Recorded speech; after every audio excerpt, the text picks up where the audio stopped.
When I was 8 years old, I went to spend the summer with my grandparents who had lived in a predominantly white neighborhood way out in the country. I'd met some friends from the neighborhood that would play ball with and hang out with all summer. One of them's name was Jimmy. Jimmy and I became pretty close friends. And finally, one day, he asked me to come to his house for his overnight birthday party, where the agenda was to have pizza and sleep in a tent in the backyard of his home. I was pretty excited considering I'd never been to a birthday party. Never been to a real pizza party and had never spent the night at anyone's house. So the day comes and we're at Jimmy's house having a blast. His father comes home holding 3 large pizzas. And I'd gone to the bathroom to wash my hands before we ate. I then heard an argument between Jimmy's father and his mother. I will never forget hearing the words, "A nigger would never stay in this house. Take him home. Take him home now." Jimmy's mother comes to me and she says, "Byron, I need to take you home." I said, "Yes, ma'am." Full of embarrassment, I walked downstairs to put my shoes on and just peeped around the corner to see Jimmy and the rest of my buddies enjoying the pizza. I thought, man, that would have been fun. We arrive at my grandparents' house, and I just cried my eyes out. My grandfather walks into the room and he says, "I just spoke to Jimmy's mother. I'm so sorry you had to go through that. But son, let me explain to you what I went through."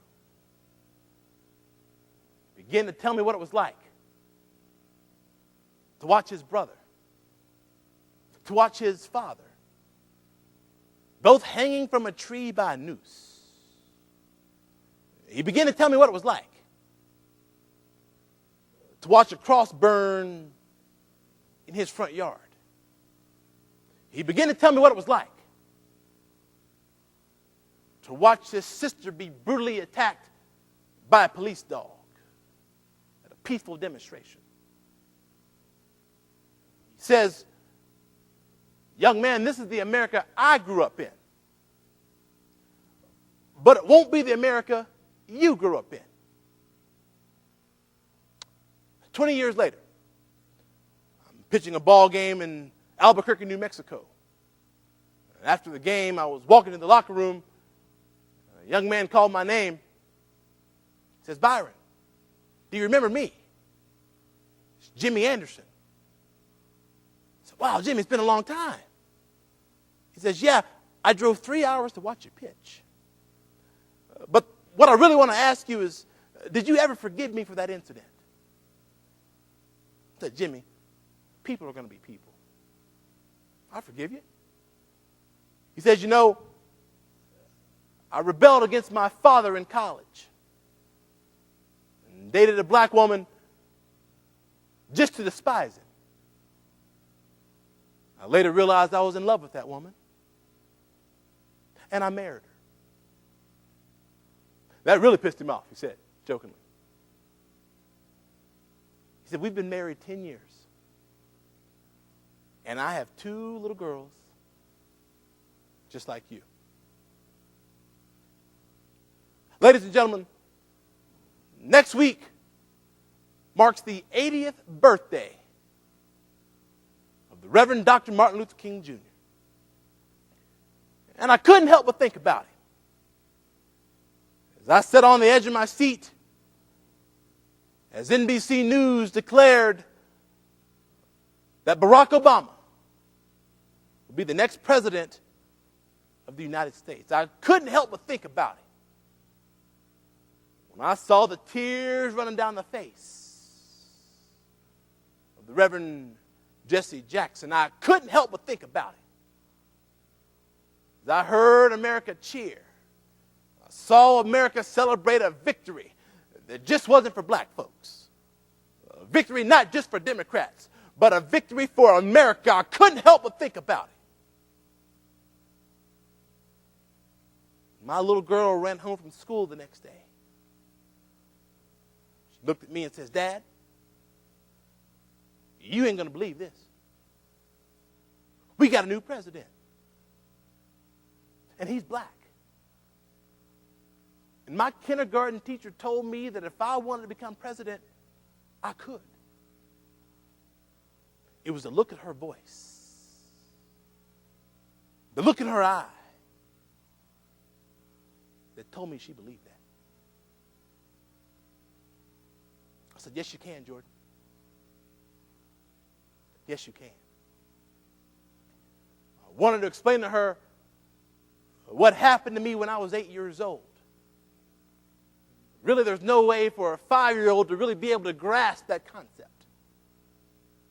So that weekend, I said, "Let's have a pizza party. And I want you to invite all your friends." 3 little girls showed up. It became an emotional moment for me as I watched my 2 little black girls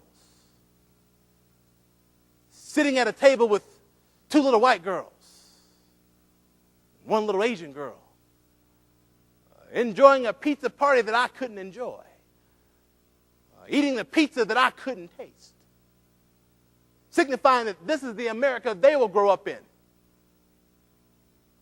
not the one I did. The Reverend Dr. Martin Luther King Jr. led a generation, led a movement to victory by the chant of "We shall overcome. We shall overcome." Here today, we need to be able to echo that same chant, echo that same motto, combine it with our own of "Yes, we can," if we plan on answering the questions of America's future. Can we overcome the rigors of this economic recession? Yes, we can, America. We shall overcome. Can we rid ourselves of fear of terrorism and bring our troops home and declare victory for all of mankind? Yes, we can, America. We shall overcome.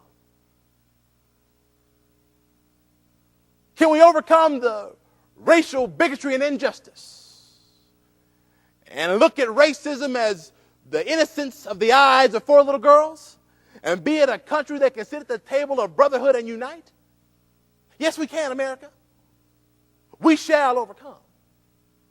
And when we overcome, Dr. King's dream will become true.